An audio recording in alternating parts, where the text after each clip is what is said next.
I bring this bag with me anytime I leave the house.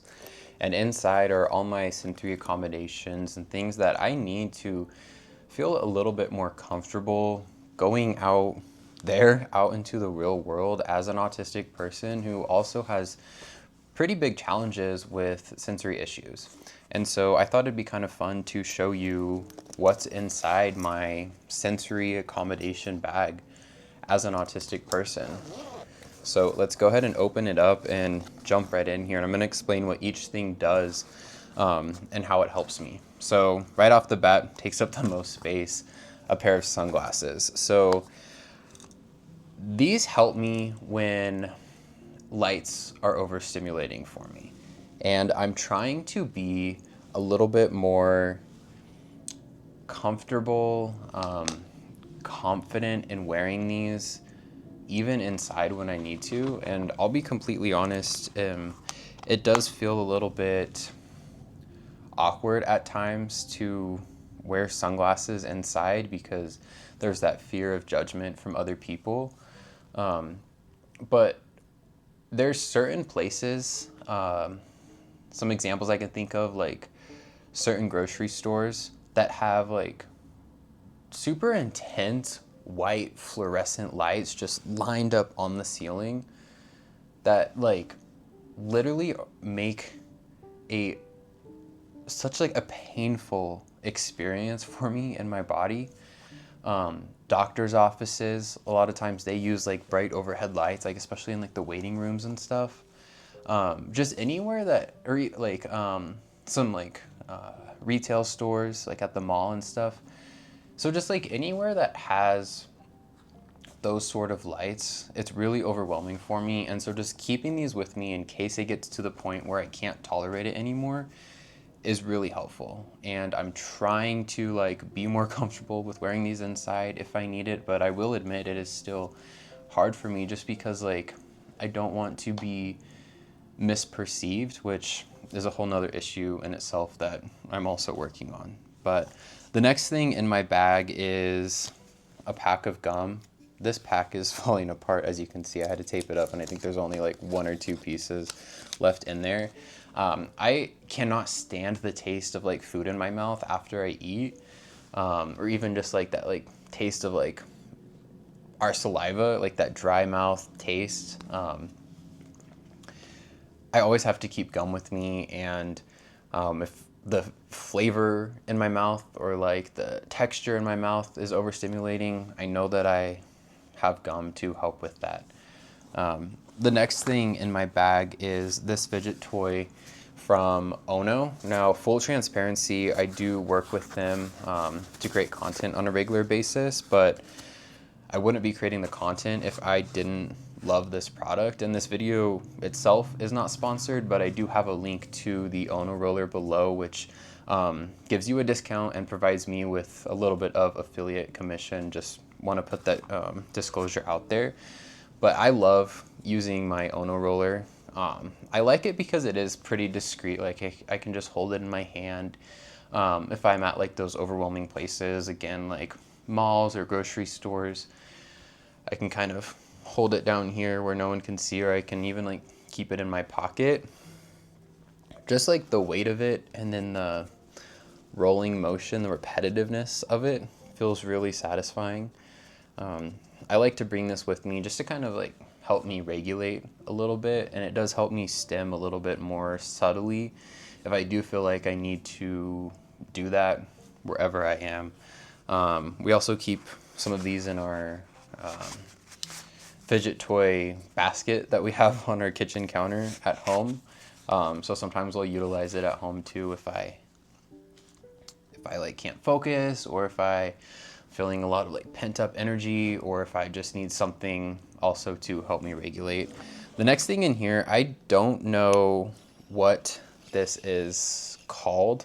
I got it as a gift, but this is one of my favorite fidget toys. It is so fun and so satisfying, even like visually, to just watch it spin like that. This is another one that is a little bit more discreet that I can just use kind of like on the DL if I also feel like I need to regulate. yeah, so that's another fidget toy of mine that I bring with me. And I like these two because they are pretty small and they fit in this pretty small bag. Okay, we're almost done here. The next thing that I bring are my loop earplugs. These are perfect for when going into louder environments. So again, grocery stores, malls, just any sort of busy area, restaurants. This helps me to block out any loud sounds or that like ambient sound that makes it hard to focus or that makes it hard to process information. And I like these because they're comfortable. When I have them in, I honestly forget that I even have them in, which is nice. And they're like really small and really compact and really portable. So I like those two. Just another quick disclosure, I have made content before for Loop. I'm not currently, but I just wanted to put that out there again to be fully transparent. But I still stand by those earplugs, and I bring them with me wherever I go. And then the next thing that I have are my AirPods. Sort of the same concept, except sometimes I like to listen to music as opposed to just like reducing the sound levels. So this helps with that. And music can also be something that's really regulating and really grounding for me. So if I am like starting to get overwhelmed when I'm out, putting these in and putting on like one of my favorite songs, even like really loud. I know it seems kind of opposite of what I've been saying with the loud sounds, but that's another thing that's really helpful for me. And again, portable. Most of the time though, I do use my like overhead headphones just because I like how they feel. It feels kind of safe. I do bring those with me every once in a while depending on where I'm going, but it doesn't fit in my bag, so I'm not going to include that in this video. Okay, we have two more items in here. The next one is an essential oil roller. I think that for me, like my biggest sensory trigger and always has been is smells. Any sort of smell that doesn't belong drives me crazy.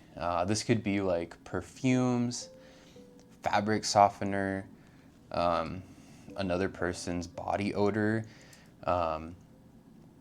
food smells, like literally anything that shouldn't be there in a smell way. It's really hard to explain, but it again, it kind of goes back to that, like, it's like almost painful, just like trying to get by being in an environment that has some sort of really bad smell, even if it's not like super potent, even if it is like very light smelling. It still makes it hard for me to focus. It's all my brain can think of at the time when there is that smell. So what I do with this is I just like take a little bit, I put a little bit on my wrist, rub it, and then I just dab a little bit under my nose, and it kind of acts as like a mask to block that smell just a little bit. And finding one that you like is really important. Lavender is a smell that always brings me a little bit of peace. I've always loved lavender, so using like a smell that you like to block a smell that you don't like, just another thought. This has been really helpful for me too. And the last thing is lip balm. I hate having dry lips. The feeling of my lips being dry, or I guess like the feeling of any sort of dry skin for that matter, is really uncomfortable for me, and it goes back to pretty much all the other things I've been saying. It's like that's all I can think of when my lips are dry. So having this in my bag at all times, a non-negotiable. So that's it. Nothing else in here. I try to keep it really simple. Some other things that I've seen people say they take with them are like little wet wipes, which might actually be a good idea to put in here because I don't like it when there's anything on my fingers. Like some hand lotion, unscented, of course, definitely not scented lotion, but that's another thing that might be helpful. And if you want to like create a bag like this, just do what works for you. Some of these things might not be helpful for you, or you might not have sensory challenges with the things that these help me with. But if you wanted to create a bag like this, start thinking of like, okay, what are some things that overstimulate me? What are some ways that I help with this overstimulation? And then what are some like small portable things that I can bring with me when I do go out and about? And I do have to say, it definitely makes a difference. Like, not just in like me not getting as overstimulated, but in me just like having more, almost like more brain capacity. It helps me not feel as exhausted or as tired after being out in public. And it just creates like a sense of, I guess, like predictability. Like, I know I'll have all these things with me, so that no matter what goes on that I can't control in my environment, I know that I'll at least have some sort of backup with me to try to accommodate those things that I need accommodations for. So if you have any ideas or any other things that you always bring with you, I'd love if you could share it in the comments below, and maybe I'll get a bigger bag or find some room in my bag for those things if I think those can help me as well.